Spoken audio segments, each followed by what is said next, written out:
Illegal immigrant Bangladeshi Rohingya ishinotye Emre Ranjit Development Assembly wo kokti samani a kokti samano kokfre murkha Hazare Mantri okra Professor Dr. Manik Shah Yasaka Mantri Ratanlal na tai supplementary wo question tishaka Mantri Sudhanshu Das tai Mantri Onimesh Development nainedi chini mangpili wo assembly wo illegal immigrant Bangladeshi ishinotye tamshaka Hazare Mantri okra Professor Dr. Manik Shah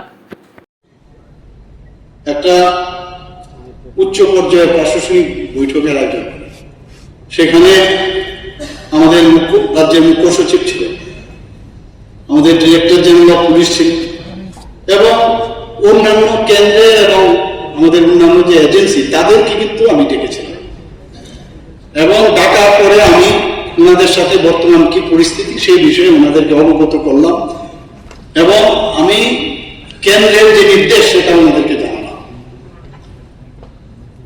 এবং একটা কৌশল যে কোনো অবস্থায় যেহেতু বাংলাদেশ থেকে, কারণ আপনারা সবাই জানেন যে বাংলাদেশের আমরা মোরাললেস 4 ভাগের 3 ভাগই বাংলাদেশ দ্বারা আমরা মানে পরিবেষ্টিত, তো সেই জায়গায় আমাদের মেইন যে ডিরেকশন ছিল সেখানে ইট ওয়াজ এ চ্যালেঞ্জ ওই সময় যে অবস্থা ছিল এবং কোনো অবস্থায় যাতে বাইরের থেকে অনুপ্রবেশ না করতে পারে তার জন্য সেখানে আলোচনা হয়েছে, বিস্তারিত আলোচনা বিস্তরভাবে আলোচনা হয়েছে, যার যার যে ওনাদের যেসব ইনফরমেশন আছে সেখানে আমাদের মাঝে রেখেছেন, আমাদের যেসব ইনফরমেশন আছে সেগুলো আমরা রেখেছি।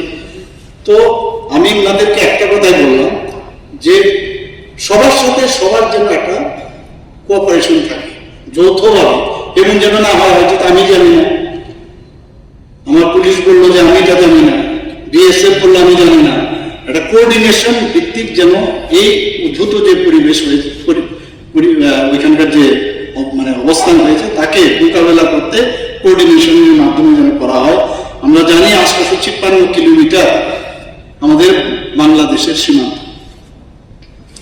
এবং আমরা এটাও জানি যে আমাদের এই 856 কিলোমিটারে সেখানে ভৌগোলিক কারণেই হোক এবং বিভিন্ন কারণে সেখানে কিন্তু আমরা কাঁটা তারের যে ফেন্সিং দেওয়ার ব্যবস্থা অনেক জায়গায় হয়েছে, অনেক জায়গায় এখন জলাজীর্ণ আছে, আমি নিজেও বহু জায়গায় গেছি এবং কিছু কিছু জায়গা আছে কালভার্ট আছে, টেরেন উঁচু, তো সেই সব জায়গাতে কিন্তু কাঁটা তারা দেওয়া সম্ভব হচ্ছে না এবং এই প্রতিটা বিষয়ে 22nd প্ল্যানারি সেশনে আমি এই কথাটা বলেছি, দিল্লিতে গিয়েও আমি আমার এই বিষয়ে আমি অবগত করেছি যে এই অবস্থায় কেন, কিন্তু আমাদের যে লেয়ার প্রথমে আমাদের বিএসএফ ফার্স্ট লেয়ার, সেকেন্ড হচ্ছে আমাদের টিসিআর লেয়ার, থার্ড হচ্ছে আমাদের পুলিশ ত্রিপুরা পুলিশ, 3টা লেয়ারে আমরা বর্ডারের যে বিষয় সেখানে যাতে সেখানে নিশ্চিদ্র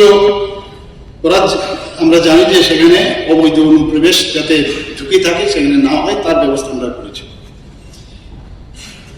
এবং এই অনুপ্রবেশ নিয়ে আমি পত্রপত্রিকাতেও দেখেছি, রঞ্জিত বাবুকেও দেখেছি অনেক জায়গায় বলতে, আবার অনেকেও বলেছে, কিন্তু এগুলো আমরা মাথায় রেখেছি কিন্তু বারবার বলার চেষ্টা করেছি, কিন্তু আজকে যেহেতু এটা বিধানসভার মধ্যে এসছে আবার আমি স্পষ্টতার সাথে আবার বলছি যে কোনো অবস্থা আমাদের যেহেতু দিল্লি আমাদের সেন্ট্রাল গভর্নমেন্ট এবং আমাদের রাজ্য সরকার একই পার্টির নেতৃত্বের সরকার, আমরা ডাবল ইঞ্জিনের সরকার আমরা বলি, যদিও তোমরা অনেক সময় কটূক্তি করেন, যে নির্দেশ যেভাবে আমাদের একসাথে মিলে কিন্তু আমরা সেটা পালন করি, এর মধ্যে কোন রকম অস্বচ্ছতার কিছু নেই।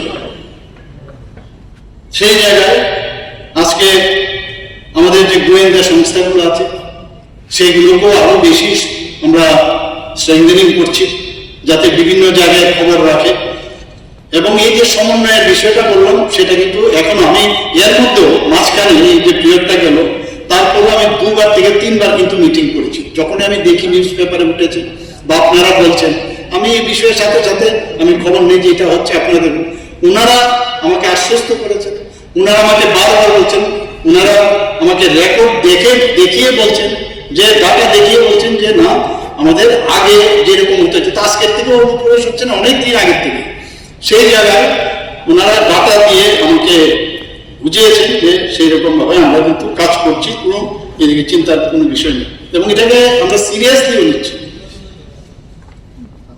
আমরা ভারত সরকার স্বরাষ্ট্র মন্ত্রক যে নির্দেশ আমাদের দিয়েছে সেইভাবে যারা মানে বাংলাদেশের যারা বা অন্যান্য দেশের যারা আছে তাদেরকে আটক করা এবং তাদের নিজ নিজ দেশে পাঠানোর জন্য আমরা 8টা জেলায় টাস্ক ফোর্স এসটিএফ গঠন করেছি আমরা সেখানে।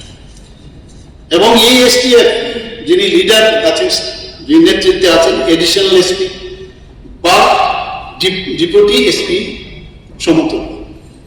এবং এতে করে শুধু তারা না, তাদের সাথে প্রায় 129 জন পুলিশ কর্মী এর সাথে যুক্ত আছে। এই যে এসটিএফ এর যে গঠন করা হচ্ছে টাস্ক ফোর্স, প্রয়োজনে এই যে স্পেশাল টাস্ক ফোর্স আছে বিএসএফ এর সাথে ওরা সমন্বয় করে চলছে, আগেও করেছে যবে থেকে ফর্মেশন হয়েছে, এখনো কিন্তু সেটা করছে।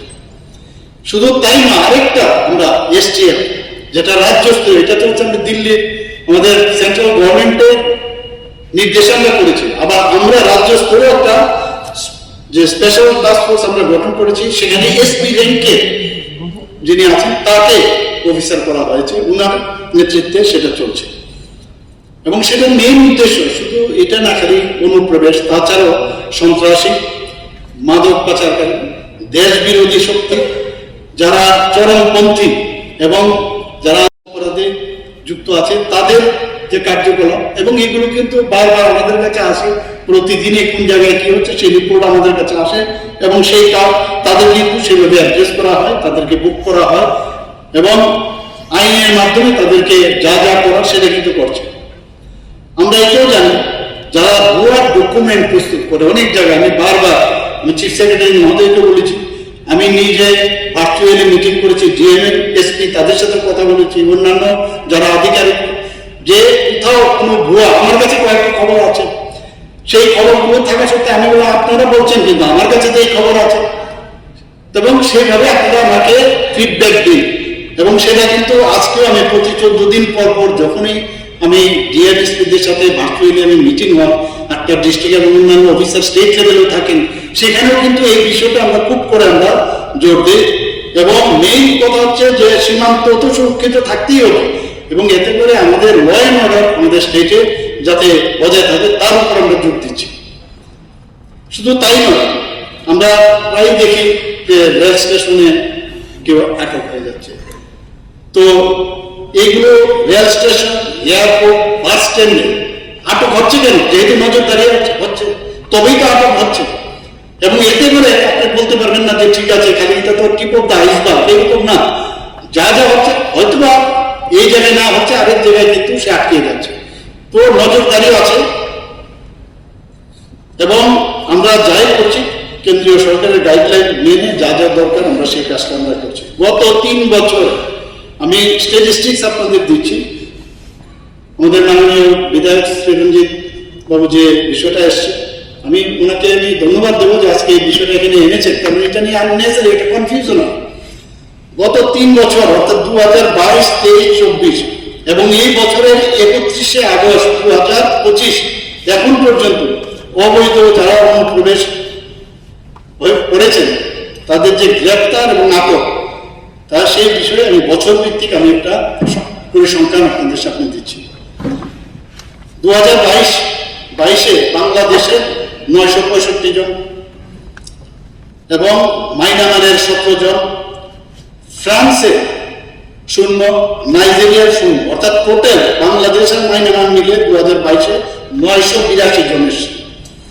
2023-এ যারা ইলিগাল মাইগ্রেন্ট, সেখানে দেখা গেছে 1014 জন বাংলাদেশি, আর মায়ানমারের 58 জন রোহিঙ্গা যাদের, আর এটা মিলে টোটাল বাকি নাইজেরিয়া, ফ্রান্সের নেই, প্রায় 1112 জন। 2024-এ 947 জন বাংলাদেশি, মায়ানমারের 60 জন, আর নাইজেরিয়ার 1 জন, ফ্রান্সের কেউ, সেটা মিলে প্রায় 1008। এবং এই 2025 থেকে যে আগস্ট মাসের 31 আগস্ট পর্যন্ত বাংলাদেশের 390, মায়ানমারের 16 জন, নাইজেরিয়ার 6 জন, এখানে ফ্রান্সের 4 জন, টোটাল 416। অর্থাৎ সব মিলিয়ে এই 3টা বছরে 3558। এর এই যে সংখ্যাটা, তার মধ্যে পুশব্যাকের বিষয় আছে, পুশব্যাকের আবার আইনগত কিছু সমস্যা থাকে, মানে পুশব্যাক শব্দটাও কিন্তু একটু সমস্যা। কাজে এই জায়গার মধ্যে সবকিছু মাথায় রেখে যেভাবে অনুপ্রবেশ ঠেকানো সেই কাজটা কিন্তু আমাদের এই যে তিন স্তরীয় এবং আমাদের অন্যান্য যে আমাদের এজেন্সিগুলো আছে সেইভাবে কিন্তু আমরা কাজটা করছি। এখন বাংলাদেশের থেকে বেশি লোক আছে, ইভেন মায়ানমার থেকে কিছুদিন আগে এমন পরিমাণে আমরা যখন ভিতরে ওনাদের মানে ঢুকানো হয়েছে, এখন যে মেসেজটা ওখানে আছে যে Tripura is not a safe state, এখানে গেলে কিন্তু উপায় নিয়ে আমাদেরকে মানে ঢুকতে দেবে না, নানা রকম আইনে, সেটা আগে কিন্তু সেটা ছিল। সেই মেসেজটা যাওয়াতে এখন কিন্তু একেবারেই সংখ্যা অনেকটা কম হয়ে গেছে। এখন পর্যন্ত এই যে নিজ নিজ দেশে আমরা ফেরত পাঠিয়েছি, এই যে আপনার অবৈধ অনুপ্রবেশকারী, আমি এয়ারওয়াইজ এবং কোন দেশের থেকে আমি এখানে আপনাদের সামনে রাখছি। 2022-এ বাংলাদেশে 894, মায়ানমারে 17 জন, অর্থাৎ 911, এবং যাদেরকে পাঠানো হয়েছে। এবং 2023-এ বাংলাদেশের 596, মায়ানমারের 61, 657, এবং 2024-এ 676 বাংলাদেশে আর মায়ানমারের 14, অর্থাৎ 690, এবং 2025-এ 31শে আগস্ট পর্যন্ত 441, মায়ানমারের 40, বাংলাদেশের 441, অর্থাৎ 481, অর্থাৎ টোটাল 2739 জন এখন পর্যন্ত তাদের যার যার দেশে এখানে পাঠানো হয়েছে। এখন তাদেরকে ডিপোর্ট করার যখন বিষয় দাঁড়ায়, সে কিন্তু আদালতে কিন্তু অনেকে যদি ভিতরে ঢুকে যায় তাদের কিন্তু আদালতে পেশ করতে হয়, এবং তাদের কিন্তু কারাবাসেও থাকতে হয়। এবং সেখানে কারাবাসের পর বিদেশি নাগরিকদের আমাদের সমাজ কল্যাণ ও সমাজ শিক্ষা দপ্তরের অধীনে যে প্রত্যাবর্তনের যে বিষয়, সেটা কিন্তু যাওয়ার আগে, প্রত্যাবর্তন করার আগে সেখানে কিন্তু তাদের ডিটেনশন ক্যাম্পে রাখতে হয়। আমাদের এখানে ডিটেনশন ক্যাম্প যেটা আছে, সেখানে মানে ডিটেনশন ক্যাম্পে রাখার পর তারপর কিন্তু পাঠানো একটা দীর্ঘ সময়, এই যে এতগুলো লোক আমরা পাঠালাম আর বাকি লোক, এই যে অফিসিয়াল প্রসিডিউরের কারণে সমস্যা হয়ে যায়। এর জন্য পুরো 100% কিন্তু হচ্ছে না, কারণ এটা ওই দেশে পাঠাতে হবে, তাদের পোর্টালে আবার দিতে হবে। তো তাতে করে আমাদের যে সাধারণ প্রশাসন আছে রাজ্য সরকারের পলিটিক্যাল, সেখানে ফরেনার রেজিস্ট্রেশন অফিসারের কাছে এই প্রত্যাবর্তনের অর্ডার পাঠানোর জন্য আমরা পাঠাতে হয়, এবং আমরা কিন্তু চিঠিও দিয়েছি। বাংলাদেশের 2023-এর একজন, 2024-এ 38, 2024-এ 38, এবং 2025-এ 27, এবং উগান্ডা একজন, অর্থাৎ টোটাল 28 জন। আমরা 2025-এ 28 জন, 2024-এ 39 জন, এবং 2023-এ 1। এখন এই যে 2রা মে 2025 তারিখে আমাদের স্বরাষ্ট্র মন্ত্রকের যে নির্দেশ, সেখানে বাংলাদেশি নাগরিক রোহিঙ্গাদের ক্ষেত্রে একটা বিদেশি পরিচয় পোর্টাল একটা হয়েছে, এবং সেখানে সেই পোর্টালে বায়োমেট্রিক্সের মাধ্যমে তাদেরকে সেখানে মানে রেজিস্ট্রেশন করতে হয়, এবং তাতে করে পরিচয় সংক্রান্ত বিভিন্ন যে রেকর্ড, সেটা বিএসএফ এর কাছে আমরা দিই, এবং সেইভাবে বিএসএফ সেই কাজটা করে পাঠানোর বিষয়, বিশেষ করে বাংলাদেশিদের। 14 জুন 2025 থেকে 2043 জন যে foreigners identification portal, that is short ফর্মে FIP, তো সেখানে 2025 থেকে 14 জুন 43 জনের সেই পোর্টালে কিন্তু লিপিবদ্ধ হয়েছে, এবং 4 জন বিদেশি, তারা কিন্তু নাবালক, এবং নাবালক হওয়ার কারণে বায়োমেট্রিক্স তাদের ধরা পড়ে না, মিলছে না আমাদেরকে। তো এর এবং 243 জনের মধ্যে 6 জন মায়ানমার, 1 জন ক্যামেরুন, এবং 1 জন গিনি, এবং বাকিরা বাংলাদেশি নাগরিক রয়েছে, এবং সেইভাবে FIP-র মধ্যে রেজিস্ট্রেশন করা হয়েছে। 4 জন যারা নাবালক, তাদের এখন সেটা সম্ভব হয় না। এখানে আমরা জানি যখন বুক আউট সার্কুলার একটা হয়, আমরা প্রায় জানি এই বিষয়টা, আমরা জানি সেখানে যে ইমিগ্রেশন চেক পয়েন্টগুলোতে আছে, তার সেখানেও কিন্তু এই ব্যবস্থাপনা রয়েছে, যাতে করে সেখানে যে আমার পাসপোর্টটা দিলাম সাথে সাথে হ্যাঁ ভারতবর্ষে চলে আসুন, সেই ব্যবস্থা নেই। তার জন্য কতগুলো ব্যবস্থা আছে, যে কগনিজেবল অফেন্স আন্ডার পেনাল ল, সেটা দিলেই কিন্তু সেখানে চলে আসে, তাহলে ওকে ঢুকতেই দেবে। Risk of evasion or non cooperation, economic or strategic interest of India, example bank fraud, visa violation, তাছাড়া court orders for Interpol alert, visa violation in case of foreigners, এই ধরনের কিছু আছে। সিএসপি সেটা এবং এসপির উপরে তাদের সেই দায়িত্ব দেওয়া হয়েছে। এখানে যে statement of LOC for the year 2023 to 18 September 2025, সেখানে দেওয়া আছে বাংলাদেশের 2023-এ 11 এবং 2024-এ 8, 2025-এ 0, কেউ নেই। আজ রাজ্য সরকার আন্তঃসীমান্ত অনুপ্রবেশ রোধে আমরা যেটা একটু আগে বললাম, আমরা কিন্তু বিভিন্ন পদক্ষেপ আমরা নিচ্ছি এবং টাস্ক ফোর্স করছি। শুধু তাই নয়, আমাদের চিফ সেক্রেটারি মহোদয় উনি মানে প্রতি কিছুদিন বাদে বাদে বিভিন্ন মিটিং করেন এবং উচ্চপদস্থ যারা আধিকারিকরা আছেন তাদেরকে নিয়ে, যেটা ওই আমি প্রথম দিন করেছিলাম সেইভাবে উনি কিন্তু এই কাজটা আমাদের করেন এবং নিয়মিতভাবে ওইখান থেকে নির্দেশ দেওয়া হয় রেলওয়ে স্টেশন, এয়ারপোর্ট এবং বাস স্ট্যান্ডগুলোতে যাতে আরো বেশি করে নজরদারি রাখা হয়, সেই বিষয়ে গতিবিধির উপর নজর রাখার জন্য সেখান থেকে নির্দেশ দেওয়া হয়। তো এই হচ্ছে কাজে আমাদের কাছে যেভাবে বলছে অনুপ্রবেশ এখানে প্রচুর হয়ে গেছে, ডাটা কিন্তু সেরকম বলছে না। এবং আমরা দেখছি যে মানে আমাদের নিজেদেরও তো সমস্যা, আমাদের অভ্যন্তরীণ যে রাজ্য এবং আমাদের দেশের যে সিকিউরিটিরও জন্য আমাদের চিন্তা।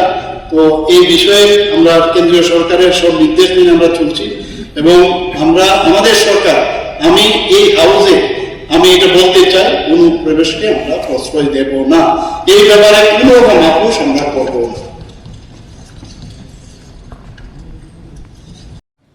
1971 সালে 29 November ministry of home affairs থেকে একটা নোটিফিকেশন জারি হয়েছিল।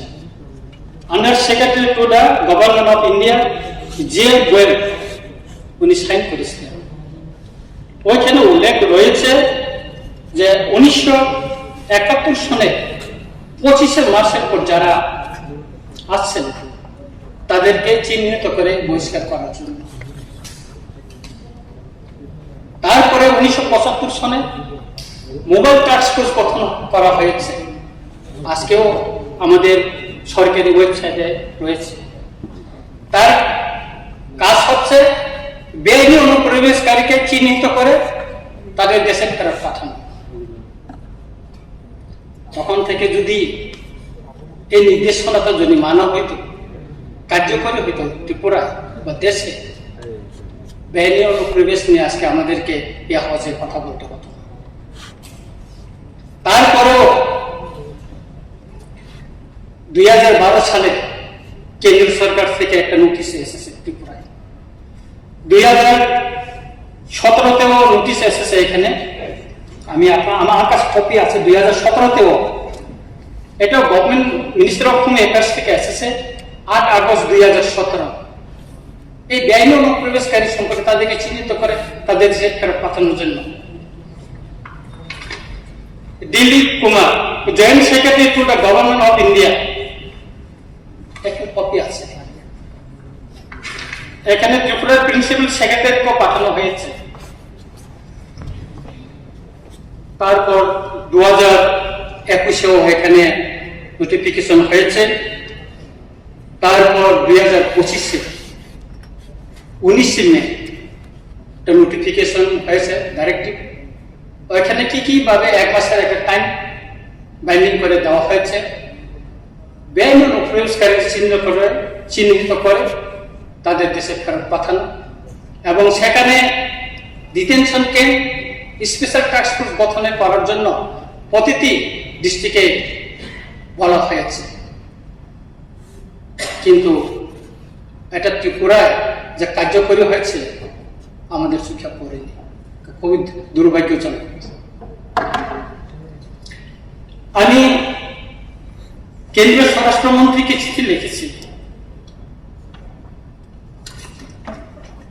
3 তারিখ আগস্ট 2024, 8 মে 2025। মাননীয় স্বরাষ্ট্রমন্ত্রী উনি নিজের হাতে 2টা চিঠি আমাকে দিয়েছেন, ওনার লেখা, আমি জেরক্স কপিটা নিয়েছি। একটা 17 মে 2025-এ দিয়েছেন, এটা আছে ওনার। I have received your letter dated 8 May 2025 regarding India Bangladesh border in Tripura.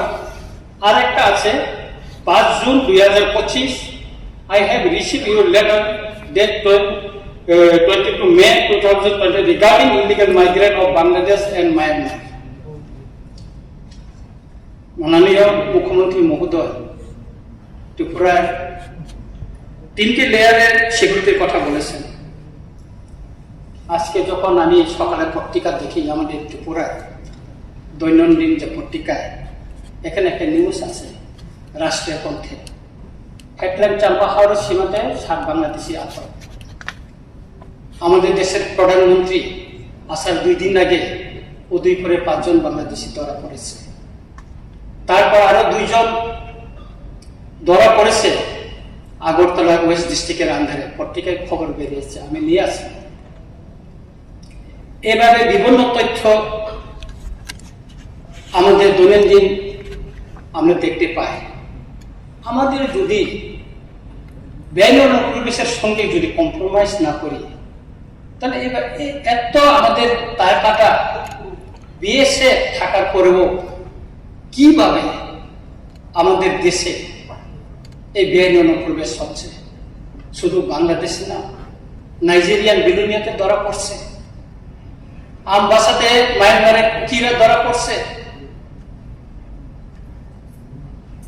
আমি আপনাকে সত্য একটা আমি সমস্যা তুলে ধরব। আমি 9 তারিখ সেপ্টেম্বর আমবাসা ডিএম অফিসে ডিএম মহোদয়ের সঙ্গে এবং এসপির সঙ্গে দেখা করতে যাই। একটা চিঠি নিয়ে যায়, আমাকে চিঠি কপিগুলি পাঠিয়েছিলেন এবং এই চিঠিটা ওনারা আমাদের ইউনিয়ন হোম মিনিস্টার এবং মাননীয় মুখ্যমন্ত্রী মহোদয়কে ওনারা দিয়েছিলেন।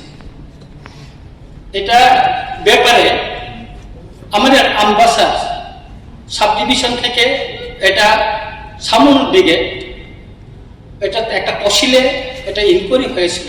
টোটাল 11 জন সরকারি চাকরি করে, তার ভিতরে একজন টিসিএস অফিসার। তহসিলের মাধ্যমে ইনকোয়ারি হয়েছে, তাদের এটা প্রুফ হয়েছে তারা বাংলাদেশ থেকে অনুপ্রবেশ করেছে। কোন অ্যাকশন নেই, ওরা এখনো চাকরি করছে। আমি দিয়ে আছি, ডিএম সাহেব বললেন আমি তো নতুন আছি, আমি একটু দেখতে হবে। এভাবে সারা ত্রিপুরায় বিভিন্ন জায়গায় আমি চিঠি লিখেছি। আমি সিপাহীজলায় মাননীয় ডিস্ট্রিক্ট ম্যাজিস্ট্রেটের সঙ্গে দেখা করি, উনি বলেছেন যে এখানে উনি আমাকে তথ্য দেবেন। সেনজন পত্রিকা 8 মে 2012, 1,48,000 ভুয়া ভোটারের তালিকা খোঁজা শুরু নির্বাচন দপ্তরের। কোথায় আছে ওনারা? কেউ জানেন না। তারপর এখানে আছে আজকের ফরিয়াদ 23 জুন 2024, অবৈধ উপায়ে কাগজপত্র ছাড়াই ভোটার তালিকায় নাম তুলে ফেলেছে অনুপ্রবেশকারীরা। একাংশ বিয়ের ভূমিকা জনমনে উঠছে প্রশ্ন। এখানে ভোটার তালিকার যে ছবিগুলো দিয়ে দিচ্ছে এখানে। তারপর রাষ্ট্রীয় কণ্ঠ 11 জুলাই 2025, অনুপ্রবেশকারীরা পাচ্ছে সরকারি শংসাপত্র। বড় একটা হেডলাইন দিয়ে ওরা নিউজ করেছে।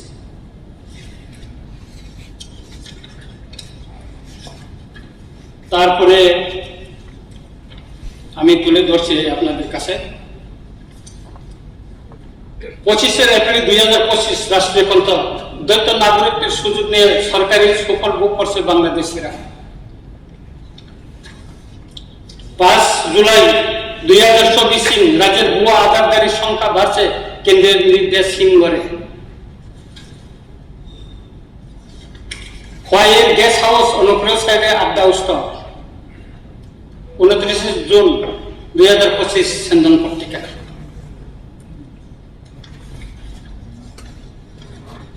পঞ্চাশ অনুপ্রবেশকারী আধার কার্ড বানিয়ে গ্রেপ্তার কাজল সিমনা থেকে। এই ব্যাপারে আমি চিঠিও লিখেছি। জামিন পেয়ে নিখোঁজ বাংলাদেশি, এ ব্যাপারে আমি মাননীয় আমাদের হাইকোর্টে আমি চিঠি রেখেছি। কিভাবে এটা ওরা জামিন পেয়েছে এবং কোথায়, তাদের জামিনদার কারা, এই ব্যাপারে আমি চিঠিও লিখেছি। রাজ্যে সিএ কার্যকরের উদ্যোগ করা হলো এম্পাওয়ার কমিটি। আজ পর্যন্ত আমাদের এখানে মাননীয় মুখ্যমন্ত্রী মহোদয় এর আগে যখন এই ব্যাপারে উনি উত্তর দিয়েছেন, আমাদের ত্রিপুরায় এখন পর্যন্ত অনলাইনে একজনও সিএ যেটা আইন লাগু হওয়ার পর একজন অ্যাপ্লিকেশন করেনি। আরো ভয়াবহ, বাংলাদেশিদের হাত ধরে রাজ্যে ঢুকছে অস্ত্র। রেল স্টেশন ও বিমানবন্দরে থেকে আটক 29 জন বাংলাদেশি। সন্ধান পত্রিকা 29 জুলাই 2024। 6 এপ্রিল 2025 সন্ধান পত্রিকা অনুপ্রবেশকারীদের জালমুখী বাসের সমস্যা। বাংলাদেশি অনুপ্রবেশ প্রশ্নের মুখে দিয়েছে। এইরকম বহু পেপার কাটিং, বহু তথ্য দৈনন্দিন পত্রিকা বাইর হয়। যদি আমাদের দেশের নিরাপত্তা, সীমান্তের নিরাপত্তা যদি এত কঠোর হয়, এগুলি কিভাবে অনুপ্রবেশ করতে পারছে? আমাদের এখানে বিভিন্ন পত্রিকায় আজকে যদি এখানে নিয়ে আসতাম, আমাকে একটা বস্তা নিয়ে আসতাম।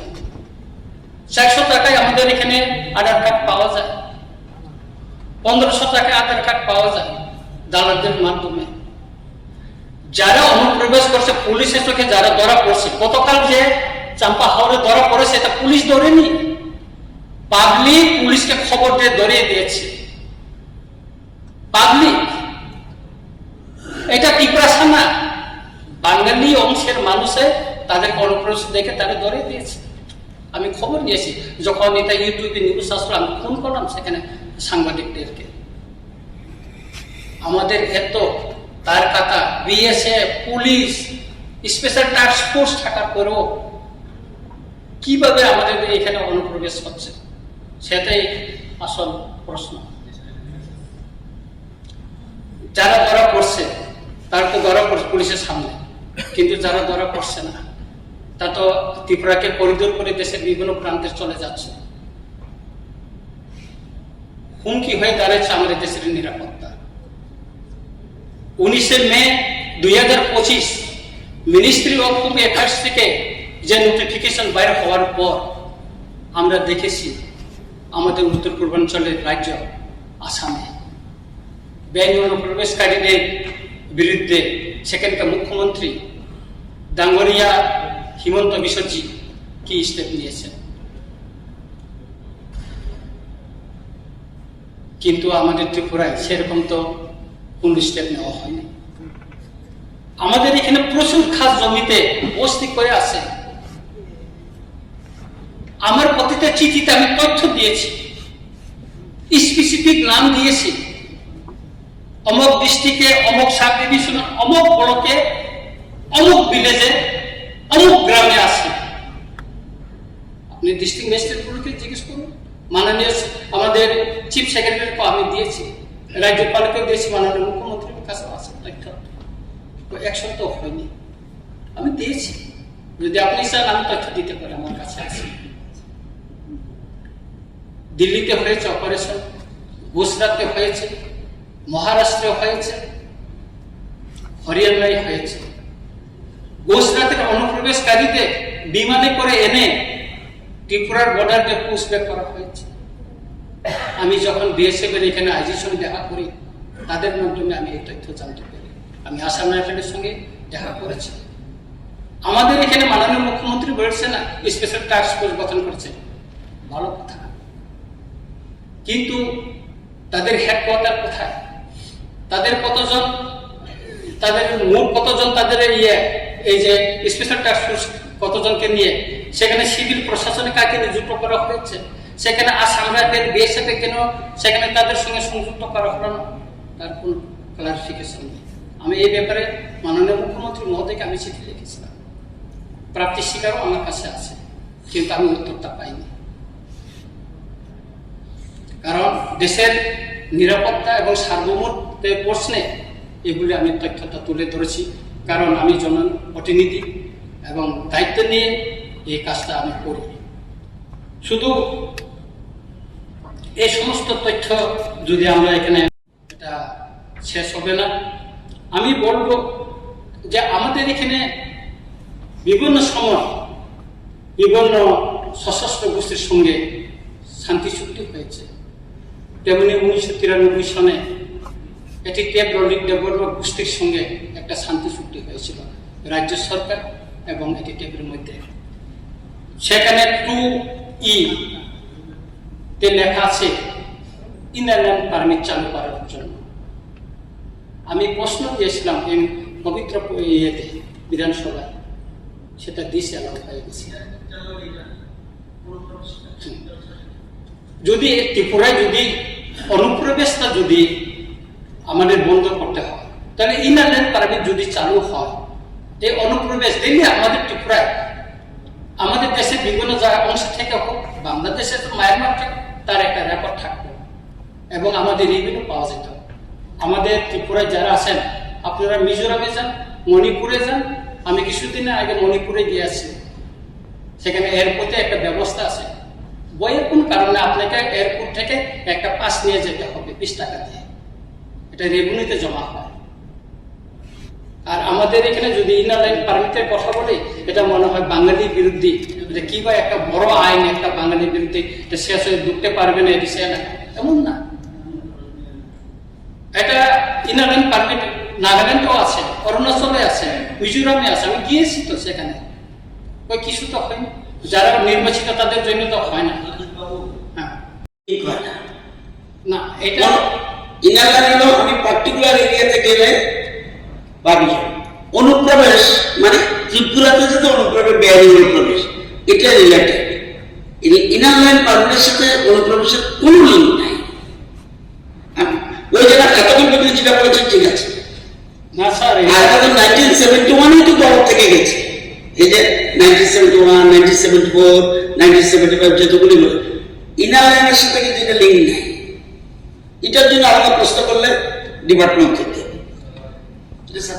করার জন্য চেষ্টা করছি। 5টা বেজে গেছে, সময়টা বাড়িয়ে দেওয়া যাক। আমি আর 2 মিনিট দেবো স্যার। ঠিক আছে, সময় বাড়িয়ে দেওয়া হলো, 5টা বেজে গেছে। এখানে মাননীয় মুখ্যমন্ত্রী মহোদয় বলেছেন ডিটেনশন ক্যাম্প, কিন্তু আমরা জানতে পারিনি কোথায় ডিটেনশন ক্যাম্প আছে। আসামের নিকে তো আছে, বিভিন্ন জায়গায় ডিটেনশন ক্যাম্প তৈরি হয়েছে। আজকে আমরা জানতে পারলাম ত্রিপুরায় ডিটেনশন ক্যাম্প আছে।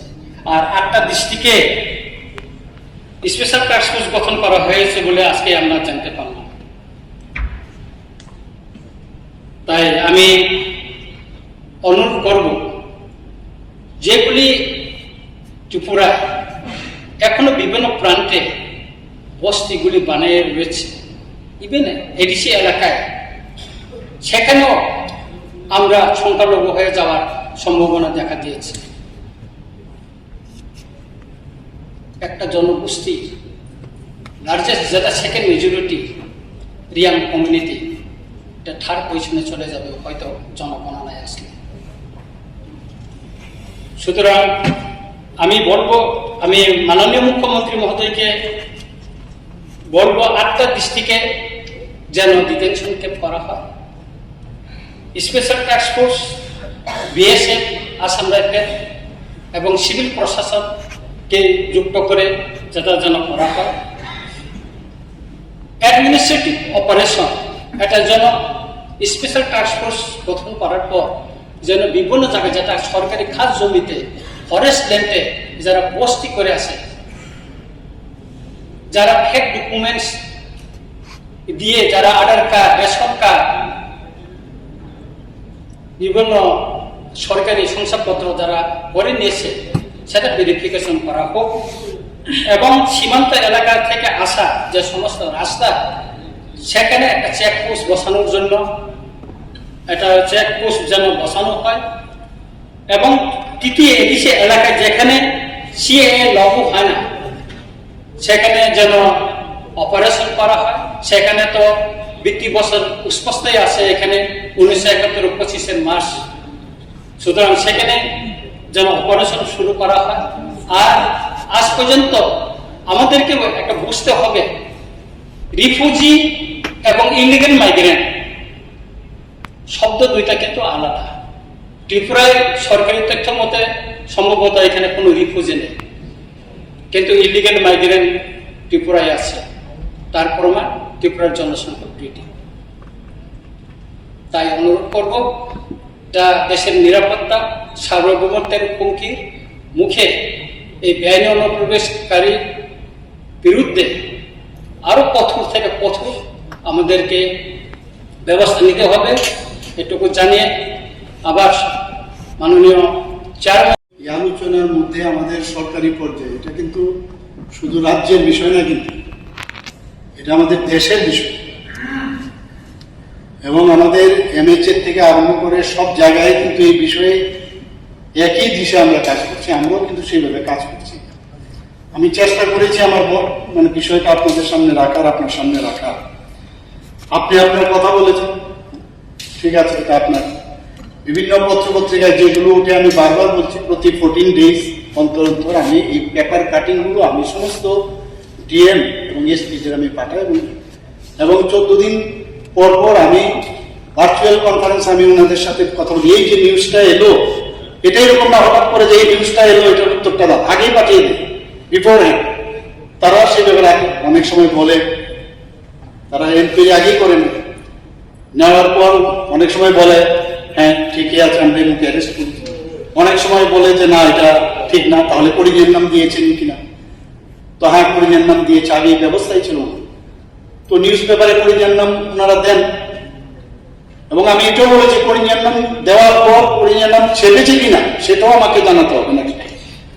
তো আমাদের তরফ থেকে আমাদের যে বেস্ট যা যা করার সরকার হিসাবে, আপনি চিঠি আমার কাছে পাঠিয়েছেন, সেই চিঠি আমি পেয়েছি, এবং সেটার প্রাপ্তিও আপনি বলেছেন, স্বীকার করেছেন। তো এইগুলো তো কেন্দ্র এবং রাজ্য আমরা সবাই মিলে আমাদের দেশের নিরাপত্তার কারণে যা যা ডিসিশন কেন্দ্রের থেকে নিচ্ছে, আর আমাদের এখান থেকে যা যা করণীয় আমরা সেটা করছি। আপনি এখানে স্টেট ডিটেনশন সেন্টারের কথা বলেছেন। আমাদের এখন অব্দি আমাদের পশ্চিমগড়ে সমাজ কল্যাণ ও সমাজ শিক্ষা দপ্তরের অধীনে একটা স্টেট ডিটেনশন সেন্টার আছে, সেখানে মাত্র 50 জন থাকার ব্যবস্থা আছে। যে কারণে আমরা কিন্তু খুব ভয়ে ছিলাম যখন এই মানে ওখানকার যিনি প্রধানমন্ত্রী যবে চলে যাচ্ছিলেন, এবং বাংলাদেশের যে বিষয়, আমরা কিন্তু খুব ভয়ে, যেখানে যদি প্রচুর পরিমাণে লোক আসে। আমরা ডিটেনশন সেন্টার নিয়ে অনেক কিন্তু কন্ট্রোভার্সি নিউজ পেপার আমরা দেখতাম, আসামেও, আপনি আসামের কথা বললেন, আসামে প্রচুর ডিটেনশন সেন্টার নিয়ে খুব হয়েছিল, আমরাও খুব চিন্তায় ছিলাম। তারপরে এখানে মাত্র 50 জন মতো লোক থাকতে পারে। সেই জায়গায় এখন এই যে 22শে সেপ্টেম্বর 2025 পর্যন্ত 95 জন সেখানে আছে। 50 জনের থাকা থাকবে 95 জন, 95 জন আছে। এর মধ্যে 88 জন বাংলাদেশি, আর 4 জন নাইজেরিয়ান, আর 2 জন আফ্রিকান, আর 1 জন ফরাসি। এই ডিটেনশন সেন্টার আছে। বাকি আপনি যেটা বললেন, আপনার কাছে যে খবর যে এতগুলো লোক বিভিন্ন জায়গার থেকে, আমার থেকেও আপনার কাছে অনেক ইনফরমেশন আছে। তো এতগুলো লোক এখান থেকে যেহেতু ওখান থেকে চলে যাওয়ার ব্যবস্থা হয়েছে, আমি ওই মেসেজটা আমি বলছিলাম যে ওখানের মধ্যে এই মেসেজটা গেছে যে এখানে it is not a safe place now India. ত্রিপুরার মাধ্যমে যাওয়াটা এখন অসুবিধা, যে কারণে ভিতরে আসার যে ব্যবস্থাটা অনেকটা কম। এবং আমি সেই কারণে আমি আপনাকে বলছি যে আমাদের এখানে যে আপনার অনুপ্রবেশের সংখ্যাটা, আমি তো টাকা দিয়েই কথা বলতে পারবো, আমি তো আর ফিল্ডে গিয়ে দাঁড়াতে পারবো না। এবং আপনি নিউজ পেপারে বলেছেন, নিউজ পেপারের বিষয়ে আমি বারবার জিজ্ঞেস করি। এখন আপনার কাছে যে তথ্যগুলো আছে, সেই তথ্য নিয়েও আমি যেখানে ডিএমদের কাছে পাঠাই, সেখান থেকে যখন রিপোর্ট আসে, আমি আগেও বলেছি we are very much serious about it, যে কোনো জায়গায় যদি দেখা যায় আধার কার্ড তৈরি করে ফেলেছে। আমি কয়েক জায়গায় এভাবে আমি ফোন করেছি, আমার কাছে অনেক সোর্স আছে, আসে না। এবং আপনার ভালো, আমি খুব আপনাকে ধন্যবাদ দেব যদি এরকম হয়, এবং প্রপার যদি হয়, আমরা সবাই মিলে আমরা বিষয়টা আমরা করতে পারি। এর মধ্যে আমি আগেই বলেছি, আমি আর ভেরি সিরিয়াস যে কোনো অবস্থায় যাতে কোনো প্রবেশ না হয়, তার জন্য এই সরকার মানে এই বিষয়টা দৃঢ়তার সাথে দেবে, যতটুকু আমি বলতে পারি। ওই সময় 1971 হয়েছিল। যারা নতুন না জানতে পারে, পুরানরা জানে। অনেক লোক চলে এসছে, ত্রিপুরার যত লোক এর থেকে সামান্য বেশি এসছে, সব কিন্তু যায়নি, একটা অংশ রয়ে গেছে। কেন রইল কিনা হদিশ ওই আমলে হয়নি। দেন 74, দেন 75 বারবার চিহ্নিত করার কথা বলছে, বারবার চিহ্নিত করার বলছে, বারবার চিহ্নিত করার বলছে। একটু আগে আপনিও বলেছেন 1,48,000 মতো ভুয়া ভোটার। অসম্ভব কিছু না, যদি আমি ইলেকশন কমিশনের তারা জানে। ইনার পারমিটের প্রশ্ন উঠেছে, বামপন্থী নির্বাচন ইস্তাহার হয়েছে, এই বইগুলি নিয়ে আসতাম, বলছেন না এটা বলেছিলাম, আসলে এখন সেই পরিস্থিতি না। তারা বলছে দিদান চিফ মিনিস্টার বারবার বলছে আইন ডিভিশন করো, আইন ডিভিশন করো, আইন ডিভিশন করো, করেনি। ওই যে বীজ বৃক্ষ, ওই বীজ বৃক্ষ কিন্তু ধীরে ধীরে ধীরে ময়ূর পাকার ধারণ করেছে। এবং আপনি জানেন বর্তমান ইলেকশন কমিশন SIR বিরোধীরা বিরোধিতা করছে। আপনি বলছেন যে নাম আছে কেন, অস্বাভাবিক কিছু না, এবং আছে, আমি তথ্য দিয়ে না বলতে পারি, কিন্তু আমি আছে। এই যে এই জিনিসগুলি করার জন্যই ইলেকশন কমিশন SIR ঘোষণা করেছে বিহার। বিরোধীরা একদম মানে রোহিঙ্গা সব যাই থাকুক থাকুক, ভোটার লিস্টে যা উঠেছে উঠেছে। এরপরে সুপ্রিম কোর্টে গেছে বিরোধীরা, যাওয়ার পর সুপ্রিম কোর্ট বলছে সিস্টেমের মধ্যে আমি কিছু বলবো না, কিন্তু সিস্টেমে যদি কিছু রং দেখি তাহলে আমি ইন্টারফেয়ার করব। এটা আমাদের রাজ্যে না, বহু রাজ্যে রয়েছে, বিরাট সংখ্যক অনুপ্রবেশকারী আছে, এটা শিখ, এবং এটা আমাদের দেশের জন্য খতরনাক, এর মধ্যে সন্দেহ নেই। সেই জন্যই এবং এই যে জিনিসটা 1971 পরে কারা সরকারে ছিল, 70 পরে 78 পরে কারা ছিল, এই আমাকে বহুবার বলেছে অনুপ্রবেশকারী একটা ডিটেনশন ক্যাম্প করেন, একটা স্পেসিফিক কাগজ অ্যাডমিট করেছিল ডিটেনশন ক্যাম্প করবে, কেন করবো না? ওই যে আজকে ওই আধার কার্ড হয়ে গেছে, এখন আধার কার্ড ওই রেশন কার্ড করে নিয়েছে, সবকিছু করেছে, কারণ ভোটটা তাদের দিতে হবে। এই বারবার যে ভোটে জিতেছে, এমনি এমনি জিতেনি তো, এটা খুব সেন্সিটিভ ইস্যু। আর রাখেন রাখেন আমার কথা, আমার বক্তব্য শেষ, আপনি দাঁড়ান, আমি যেটা বলেন আপনি বলুন, কোনো আপত্তি নেই, সব জায়গায় হবে। এবং এখানে মাননীয় মুখ্যমন্ত্রী এটা ঠিক বলেছেন, এখন কত 4,000 মতো বোধহয় রিটার্ন করেছে, কিন্তু এটার জন্য মাননীয় মুখ্যমন্ত্রী নিজে নিশ্চয়ই স্পেসিফিক বলেছে। তবুও আমি বলবো যে আরো গুরুত্বভাবে দেখা উচিত, কারণ এখন এবং কালকেই কলকাতা থেকে এক ভদ্রলোক আমাকে ফোন করেছে, বারবার যে প্রাইম মিনিস্টার আসছে এখানে নর্থ ইস্টে, এটা কি চিটাগাংয়ের কোনো ব্যাপারটা পার? এখন কেন তারা নাই আজকে স্টেশন আমি জানি না। সিআইএ প্রচুর টাকা দিচ্ছে ডিস্টেবিলাইজ করার জন্য, কারা কোথায় গেছে আই ডোন্ট নো।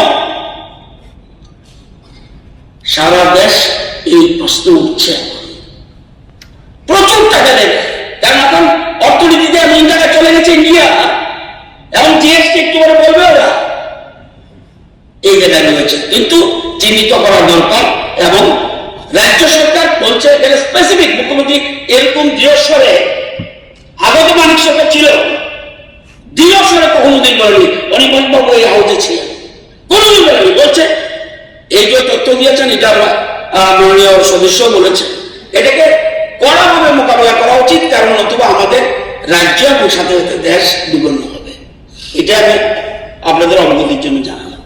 কিন্তু এই সিটিজেনশিপ অ্যামেন্ডমেন্ট অ্যাক্ট লাগু করেছে, এবং সিটিজেনশিপ অ্যামেন্ডমেন্ট অ্যাক্টে বিশেষ করে ধর্মীয় নির্যাতনে বাংলাদেশ থেকে যারা ভারতে এসছে 2014 পর্যন্ত অনেকে বলা হয়েছে যে তাদেরকে নাগরিকত্ব দেওয়া হয়, মাননীয় মুখ্যমন্ত্রীর কাছে আমার জানার থাকবে বা নিশ্চয়ই তিনি যদি বলেন পরবর্তী সময়ে, যে আমি এক সময় একদিন খোঁজ নিয়েছিলাম ডিএম সাহেবের কাছ থেকে, তিনি বলছেন যে এখন পর্যন্ত আমাদের কাছে সেই রকমের কোনো ইনস্ট্রাকশন নেই যে তাদেরকে দিতে হবে বা এরকম কোনো গাইডলাইন আসেন। তো এটাকে লাগু করা হবে কিনা বা কি বিষয়, যদি এটা বিষয়টাকে অবগত করেন। ধন্যবাদ। Chairman said, matter is very sensitive. আমাদের মাননীয় সদস্য রঞ্জিত বাবু যে ব্যাখ্যাটা দিয়েছেন, এটা একেবারে I think no one will deny that fact. মাননীয় মুখ্যমন্ত্রীও কিন্তু সরকারের যে সদিচ্ছা, সরকার যে সম্পূর্ণভাবে সিরিয়াস অ্যাবাউট দিস ম্যাটার, এটা উনি বুঝিয়ে বলেছেন।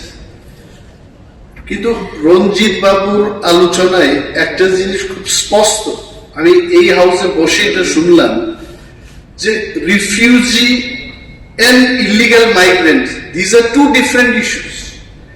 এবং রঞ্জিত বাবুর বক্তব্য হচ্ছে ইলিগাল মাইগ্রেন্টস। এবং আরেকটা বিষয় উনি যেটা বলতে চেষ্টা করেছেন, since ADC is not coming within the পারভিউ of citizenship amendment bill বা সিটিজেনশিপ অ্যামেন্ডমেন্ট অ্যাক্ট, তাহলে ওইখানে যে অনুপ্রবেশটা হচ্ছে, অন্তত এই বিষয়ে যেন রাজ্য সরকার স্পেশাল টাস্ক ফোর্স গঠন করে কারা এডিসিতে আছে, কার কোনোভাবেই কিন্তু ইলিগাল মাইগ্রেন্টস বা অন্য কোনো প্রবেশকারী সেখানে থাকতে পারে না। ইভেন 2024 সাল পর্যন্ত যে ডেডলাইনটা দিয়েছে কেন্দ্রীয় সরকার, ইফ এনিবডি অ্যাপ্লাইজ, নিজেকে যদি স্বীকার করে হ্যাঁ আমি ভারতবর্ষে প্রবেশ করেছি, আমি এই দেশে থাকতে চাই, Ranjit Debbarma also cannot stop, I cannot stop, Shri Ratanlal Nath also cannot stop. কিন্তু এডিসির ক্ষেত্রে এই নিয়মটা আলাদা। উনি যেটা বলেছেন, যেটা টাস্ক ফোর্স হোক, এই টাস্ক ফোর্সে কেন জনপ্রতিনিধিরা থাকবেন, কেন রিভিউ হবে না? ইফ দ্যাট হ্যাপেন্স, ওনার যে বক্তব্য, যে জায়গাটাকে পিছিয়ে পড়া জনগোষ্ঠী যারা ভূমিপুত্র এখানে যারা বসবাস করছে, তাদের রক্ষার্থে যে একটা এডিসি হলো, এই এডিসি সুরক্ষিত থাকবে। I think I like that point very much.